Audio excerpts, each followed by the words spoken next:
Uncle, মেয়ের বিয়ে দিচ্ছেন না কেন? মেয়ের বয়স তো অনেক হলো, বিয়েটা কবে দেবেন? আমাদের মতো মজদুরের মেয়ের এত তাড়াতাড়ি বিয়ে হয় না ছোটবাবু। মেয়ের বয়স তো দিন দিন বাড়ছে, আজ না হয় কাল ওর বিয়ে তো দিতেই হবে। কয়েক জায়গায় সম্বন্ধ দেখেছি বাবু, কিন্তু তাদের অনেক দাবি দেওয়া রয়েছে। কেউ দামি বাইক চায়, কেউ 4 চাকা গাড়ি চায়, কেউ আবার লাখ টাকার গয়না চায়। আমরা তো গরিব মানুষ, সামান্য এই মজদুরের কাজ করে কতটুকুই বা জমাতে পারি।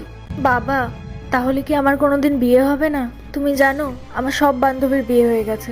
সবাই আমাকে জিজ্ঞেস করে যে তুই কবে বিয়ে করছিস, তুই কবে বিয়ে করছিস, কিন্তু আমি কোনো উত্তর দিতে পারি না। মারে, এই বাবা এখনো তোর বেঁচে আছে, আর আমি থাকতে তোকে কখনো চিন্তা করতে হবে না। আমি যেভাবেই হোক একটা ভালো ঘরে তোকে বিয়ে দেবো, আর তুই সেখানে খুব সুখে থাকবি।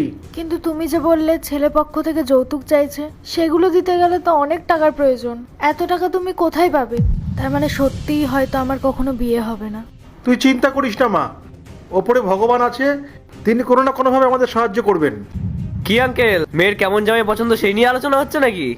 এবার আলোচনা ছেড়ে কাজটাও করুন। দেখলি তো মা, বড় লোকেদের কথা বলার ধরন, আমাদের নিয়ে কেমন ঠাট্টা করছে। আসলে ওরা বোঝে না এই রোদ ঝড়জলের মধ্যে কাজ করা কতটা কষ্টের হয়।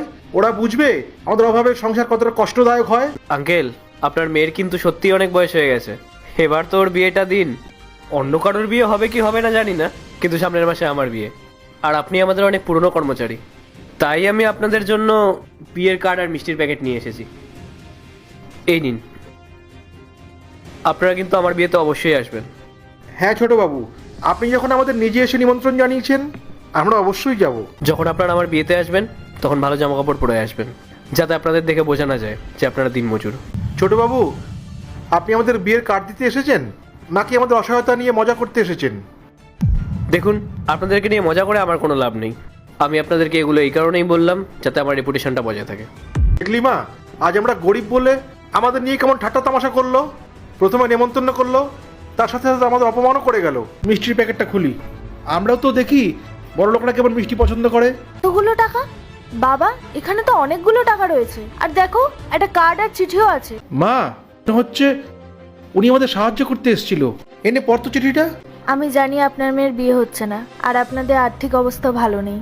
আজ আমি আপনাদের সাথে যে খারাপ ব্যবহারটা করেছি তার জন্য ক্ষমা চাইছি। আঙ্কেল, আমি জানি যে আপনি অনেক সততার সঙ্গে এত বছর ধরে আমাদের এখানে কাজ করছেন। আমি যদি আপনাকে বলতাম যে আমি আপনাকে এই টাকাগুলো আপনার মেয়ের বিয়ের জন্য দিচ্ছি, তাহলে আপনি কখনোই এই টাকাগুলো নিতে রাজি হতেন না। আর এই কারণেই আমি এই পথটা অবলম্বন করেছি। এবার আর আপনি কোনো চিন্তা করবেন না, এবার আপনি ধুমধাম করে আপনার মেয়ের বিয়ে দিতে পারবেন। আপনি আমাকে ক্ষমা করে দেবেন। আমি হয়তো আপনার সঙ্গে অনেকটাই খারাপ ব্যবহার করেছি, পারলে আমাকে ক্ষমা করে দেবেন।